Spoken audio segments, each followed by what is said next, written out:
Bom dia, Pai seja contigo. Que a graça, a paz, as misericórdias do Senhor esteja sobre a tua casa, sobre a tua vida. Que o Senhor te abençoe ao entrar, ao sair, ao sentar, ao levantar. Deus é bom, Deus é fiel, Deus é tremendo. Que os teus olhos, os teus ouvidos estejam sensíveis à presença daquele que vive e daquele que reina. Posicione-se, coloque-se na disposição do poder do nome do Senhor Jesus Cristo. Amém? Louvado seja o nome do Senhor Jesus. Vou começar o vídeo pedindo, deixe seu like. Se você tem gostado do nosso conteúdo, compartilhe a mensagem nas suas redes sociais para nos ajudar a propagar o Evangelho da Salvação. E se você ainda não se inscreveu, não é inscrito no nosso canal, mas está gostando de ouvir a palavra do Senhor, eu peço a você que nos auxilie, sendo um inscrito, porque quando você se inscrever, você vai nos ajudar a propagar o Evangelho da Salvação, a fazer o ID do Senhor, a levar a palavra a toda criatura, porque aquele que crê e for batizado será salvo. Porque quem não crer já está condenado, porque não crê nas palavras do Filho de Deus. Então a minha vontade aqui é fazer com que esse vídeo alcance vidas, alcance corações aflitos, necessitados, alcance aqueles que estão sedentos, aqueles que estão famintos, alcance aqueles que estão passando pelo vale da sombra da morte, alcance aqueles que estão vivendo as suas lutas internas e as suas lutas externas, para que eles possam ter no Senhor a direção, para que eles possam ter no Senhor o socorro bem presente na hora da angústia, para que eles possam ver a glória do Senhor se manifestar. Eu não sei quais têm sido as suas batalhas, eu não sei quais têm sido as suas lutas, mas eu quero te dizer, não desanime não. Não pare. Continue fazendo a obra do Senhor. Continue na caminhada com o Senhor. Continue se levantando das cinzas e do pó. E eu quero te dizer, se levantar nem sempre é fácil. A gente tem o desejo de ficar de pé, a gente tem o desejo de estar fortalecido, mas sair do chão não é fácil. Se você não confiar no propósito do Senhor, se você não ter fé nas palavras do Senhor, é impossível fazer as coisas sem fé. Porque a palavra diz que sem fé é impossível agradar a Deus. E quem crê no nome do Senhor sabe que Ele é galardoador dos que o amam e dos que o buscam. Por isso eu quero nessa manhã dizer para você, não importa qual é a situação, a adversidade que você esteja enfrentando, confia em Deus, confia no poder do seu nome, confia no poder da sua palavra, confia na sua justiça, confia no seu poder. E você que tem sido afrontado, você que tem sido ali provocado pelo inimigo através de vidas, através de pessoas que estão à sua volta, você que tem sido magoado, libera perdão, querido. Perdão é para que nós possamos estar no centro da vontade de Deus. Libere perdão sobre aquele que te ofendeu, libere perdão sobre aquele que te persegue, libere perdão sobre aquele que está com fúria contra a sua vida. Porque quando você perdoa, você também é perdoado. Lembra do Pai Nosso? Esse é o objetivo de liberarmos perdão, porque nós precisamos ter uma fé inteligente e entender isso, que quando nós declaramos e liberamos o perdão para a vida de alguém, automaticamente a nossa vida é liberada nas mãos do Senhor e perdoadas pelo Senhor. Eu prefiro ser perdoada pelo Senhor. Então, que Deus possa estar te conduzindo nessa manhã, para que você tenha visão de águia, visão de reino, visão de céu, para que você tenha amor pelas almas, para que você tenha prazer de fazer e servir o propósito de Deus sobre a face da terra. Hoje, eu estou meditando no livro de Neemias, um homem de Deus que estava cativo nas terras de Babilônia. E ele assistia ao rei diante do trono, porque ele era copeiro, ou seja, ele servia ao rei, ele provava o vinho e depois ele passava para o rei. Se tivesse alguma coisa no vinho, certamente aconteceria alguma coisa com ele e ele preservaria a vida do rei. E isso lhe deu intimidade e conhecimento, e ali um envolvimento onde ele podia conversar, estar todos os dias diante do rei, ele tinha ali uma intimidade, e o rei o conhecia. E uma determinada vez, chega um pessoal de Jerusalém e ele vai perguntar como é que está, como é que os que ficaram estão, sabendo, sim, das atrocidades, das adversidades que todos estavam enfrentando, porque eles estavam em meio a uma situação de guerra.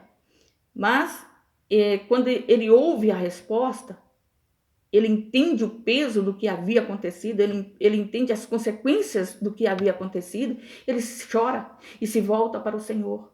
E ali ele entende que a esperança no nível humano estava perdida, porque o relato foi de que a cidade estava destruída, de que seus muros estavam derrubados, de que seus portais estavam queimados a fogo e de que o povo lá padecia de fome e de peste.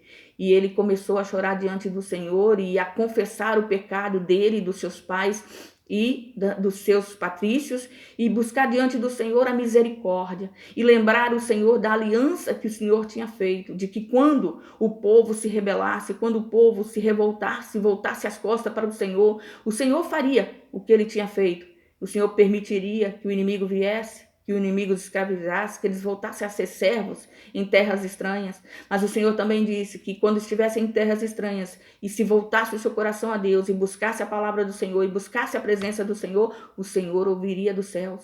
Quando eles se convertessem dos seus maus caminhos, confessassem os seus pecados e abandonassem as coisas erradas, o Senhor cumpriria a sua palavra. E naquele momento ali de intimidade com o Senhor, Deus lhe dá ali a condição, Deus lhe dá ali o propósito, Deus lhe dá ali um projeto, dele ser restaurador de brechas, dele voltar a Jerusalém para poder tampar as brechas, para poder levantar os muros, para poder consertar os portais. Não só ele, mas todo o povo de Israel, através da sua liderança. E ele está ali caminhando, fazendo uma grande obra para o Senhor.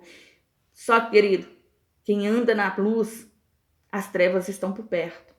Quem anda na verdade, o engoldo tenta enlaçar. Quem anda com Deus, Satanás não dorme, não descansa se não prejudicar. Então nós temos que ter essa convicção de fé, de que nós estamos na mão do Senhor, que apesar da dificuldade, que apesar da tormenta, que apesar das perseguições, que apesar das palavras torpes, que apesar daqueles que se levantam contra a nossa vida, nós estamos na mão do Senhor. E nós estamos fazendo a obra do Senhor e nós estamos dispostos a buscar a presença do Senhor. E assim Neemias estava disposto a fazer a obra do Senhor e foi fazendo com diligência, foi fazendo com sabedoria.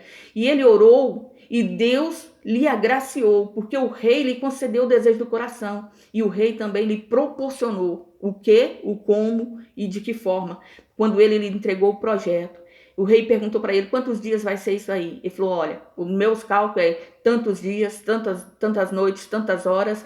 O meu cálculo é, eu preciso de madeira, eu preciso disso, eu preciso de dinheiro para pagar os pedreiros, para pagar os carpinteiros. Eu preciso de homens para poder levar essas bênçãos para Jerusalém. Eu preciso de uma guarda para poder guardar esses tesouros que vai ser levados para Jerusalém. E foi fazendo ali um esquema do propósito que Deus tinha colocado no seu coração.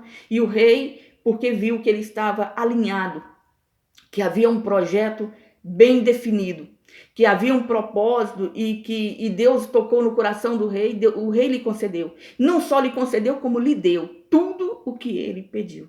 Pela graça, poder e misericórdia do nome do Senhor. E ele desce para Jerusalém. Ele chega para Jerusalém, ele não chega fazendo alarde. Ele não chega cantando vitória. Ele chega em Jerusalém e ele vai olhar como está, para ver o que precisa ser feito com urgência, para ver o que precisa ser demandado mais esforço, para ver o que primeiro tem que ser feito para que as coisas começassem a caminhar na sabedoria e na inteligência através do poder do nome do Senhor. E ali, depois dele fazer uma vistoria, ele pega e declara aqueles que é de direita, aqueles que estavam em eminência, o que ele está fazendo ali, como Deus foi misericordioso com a sua vida, e ele vai levantando o coração dos homens a buscar a restauração, a reconstrução dos muros, a fechar as brechas, a fazer uma obra de excelência através daquilo que Deus estava permitindo nas suas vidas. E querido, entenda uma coisa, quando nós colocamos a mão no arado, não é que o inimigo se levanta, ele já está ao nosso lado tentando derrubar para que nós não colocássemos a mão no arado. Mas a partir do momento que nós entramos na luz, nós conseguimos contemplar a situação a real situação, a real adversidade, os reais problemas que está em nós e à nossa volta, e nós passamos a compreender as adversidades que temos que enfrentar. E aí nós temos que ter objetivos, temos que ser sinceros diante de Deus, abandonar o nosso eu e servir ao Senhor. E Neemias ali começa uma grande obra. E quando ele começa uma grande obra, se levantaram aqueles que eram contrários, os inimigos do Senhor, os usados pelo diabo para tentar impedir. Primeiro tentaram enviar convites para que descesse para festejar. Ora, como é que eu estou trabalhando? Como é que eu estou me esforçando para uma construção e vou parar a construção para festejar uma coisa que não está acontecendo, que ainda não está visível? E depois pediram para que permitisse que eles construíssem junto. E Neemias falou, não, a obra do Senhor é para o povo do Senhor. Eu vou, junto com o povo de Deus, construir esse muro. Vocês não têm parte nem ministério nessa obra. Vocês não fazem parte dessa obra. E isso irritou o coração dos inimigos do Senhor, porque na realidade eles não queriam, querido. A única coisa que eles queriam era atrapalhar. A única coisa que eles queriam é impedir. E Neemias ali, com toda a sabedoria de Deus, se desvencilhava das suas astutas ciladas. Mas o inimigo tentava perturbar, tentava enfraquecer, mas Neemias continuava prevalecendo e buscando do Senhor a direção. Que nossos olhos estejam voltados aos céus e nós possamos buscar no Senhor a direção dessa obra maravilhosa que Ele tem na nossa vida. E eu te convido e te convoco, medita no livro de Neemias, para que você possa ser fortalecido na graça e no conhecimento do Senhor, para ficar de pé diante das adversidades, para continuar fechando e tapando as brechas na sua vida, para continuar construindo um muro de proteção em torno da sua vida espiritual, emocional, psicológica e espiritual, e para continuar vendo os sonhos de Deus sobre a sua vida, crendo no poder de Deus sobre a sua vida. A palavra que eu estou meditando hoje está no livro de Neemias, capítulo 6. Mas eu vou ler a oração final do capítulo 6, a partir do versículo 14, que diz assim: lembra-te, meu Deus, de Tobias e de Sambalate, conforme estas suas obras, e também da profetisa Noádia e dos mais profetas que procuravam atemorizar-me. Acabou-se, pois, o muro aos 25 do mês de Elu, em 52 dias. E sucedeu que, ouvindo todos os nossos inimigos e todos os povos que havia em redor de nós, temeram. E abateram-se muito os seus próprios olhos, porque reconheceram que o nosso Deus fizera esta obra. Também naqueles dias, alguns nobres de Judá escreveram muitas cartas que iam para Tobias, e as cartas de Tobias vinham para eles, porque muitos em Judá lhe eram ajuramentados, porque era genro de Secanias, filho de Ará. E seu filho Joanã se casara com a filha de Mesulão, filho de Berequias. Também as suas boas ações contavam para mim, e as minhas palavras transmitiam a ele. Portanto, Tobias escrevia cartas para me atemorizar. Querido, não perca a fé. A luta, ela virá. O inimigo, ele é astuto, ele tenta nos atemorizar, nos amedrontar, mas a nossa confiança tem que estar como a confiança de Neemias em Deus. Foi Deus quem te levantou para fazer essa grande obra. É Deus quem está contigo. Dê ouvidos à voz do Senhor, busca a direção do Senhor. Neemias passou por lutas. Aquelas pessoas que estavam construindo o muro, eles tiveram que não só se aparelhar para poder lutar a guerra, como também colocar numa mão a pá, a colher de pedreiro para poder levantar o muro. Então, ao mesmo tempo que eles estavam fazendo a obra, eles tinham que estar atentos para se defender dos inimigos que vinham tentar contra a vida deles, para que eles parassem. Quantas vezes eles estavam ali fazendo, o inimigo colocava medo para afrouxar as suas mãos, para poder trazer ali a decepção, mas Deus lhe deu vitória. Que o Senhor lhe dê vitória nessa manhã, que o Senhor esteja contigo nesse momento, para que você